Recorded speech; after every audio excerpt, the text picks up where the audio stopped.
Delhi CM Kejriwal కు ఊరట లభించింది. లిక్కర్ స్కామ్ మనీ లాండరింగ్ కేసులో అరెస్ట్ అయి జైల్లో ఉన్న కేజ్రీవాల్ కు మధ్యంతర బెయిల్ ఇచ్చింది సుప్రీంకోర్టు.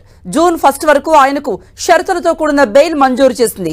ప్రచారంలో పాల్గొనేందుకు అనుమతించిన సుప్రీంకోర్టు తన కేసు విషయంపై మాత్రం ఎక్కడా మాట్లాడవద్దని కేజ్రీవాల్ ను ఆదేశించింది.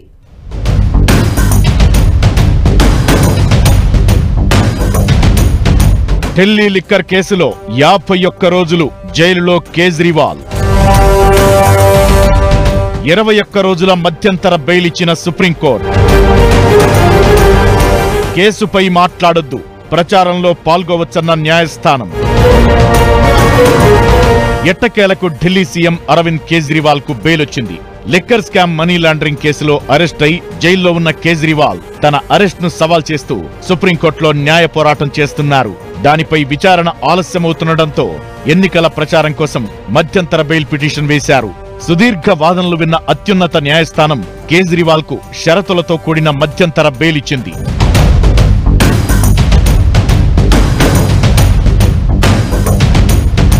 లోక్సభ ఎన్నికల ప్రచారం నేపథ్యంలో జూన్ 1 వరకు బెయిల్ ఇస్తున్నట్లు సుప్రీంకోర్టు తెలిపింది.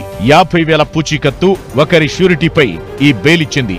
జూన్ 2న ఆయన లొంగిపోయి తిరిగి జైలుకెళ్లాలని ఆదేశించింది. ఈ సందర్భంగా కొన్ని షరతులు విధించింది కోర్టు. సీఎం కార్యాలయానికి గాని ఢిల్లీ సచివాలయానికి గాని వెళ్లొద్దని సూచించింది. ఎలాంటి అధికారిక పత్రాలపై సంతకాలు చేయొద్దని ఆదేశించింది. మద్యం కేసులో తనపై వచ్చిన అభియోగాలపై కూడా మాట్లాడొద్దని స్పష్టం చేసింది.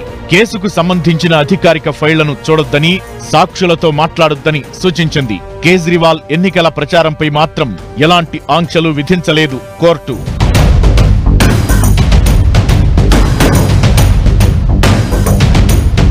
మరోవైపు కేజ్రీవాల్ బెయిల్ ను ఈడీ వ్యతిరేకించడంపై కోర్టు అసహనం వ్యక్తం చేసింది. ఎన్నికల ప్రచారం కారణంతో విడుదల చేయడం సరికాదని కోర్టుకు విన్నవించింది ఈడీ. ధర్మాసనం స్పందిస్తూ ఏడాదిన్నర నుంచి ఈ కేసులో దర్యాప్తు చేస్తూ మార్చిలో కేజ్రీవాల్ ను అరెస్టు చేశారు. ఇప్పుడు 21 రోజులు ఆయనకు బెయిల్ మంజూరు చేసినంత మాత్రాన పెద్దగా తేడా ఏముండదని ధర్మాసనం కామెంట్ చేసింది.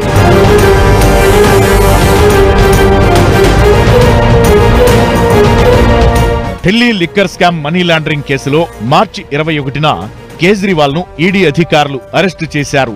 ఆ తరువాత కోర్టులో హాజరుపరిచి 2 విడతలుగా ఆయనను 10 రోజుల పాటు విచారించారు ఈడీ అధికారులు. అరెస్టుకు ముందు ఈ కేసులో విచారణకు రావాలంటూ 9 సార్లు కేజ్రీవాల్ కు సమన్లు జారీ చేసింది ఈడీ.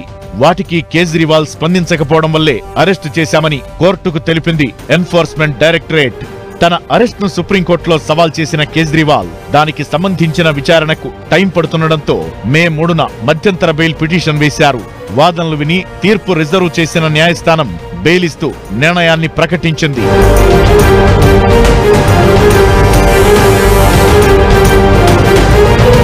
మరోవైపు Delhi liquor policy money laundering కేసులో కేజ్రీవాల్ పై మరో సప్లిమెంటరీ ఛార్జ్షీట్ దాఖలు చేసింది ఈడీ.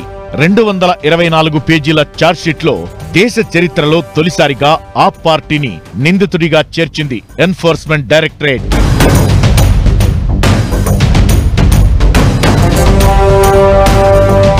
మరోవైపు ఎమ్మెల్సీ కవితతో పాటు మరో 4 నిందితుల పాత్రపై కూడా ఛార్జ్షీట్ వేసింది ఈడీ.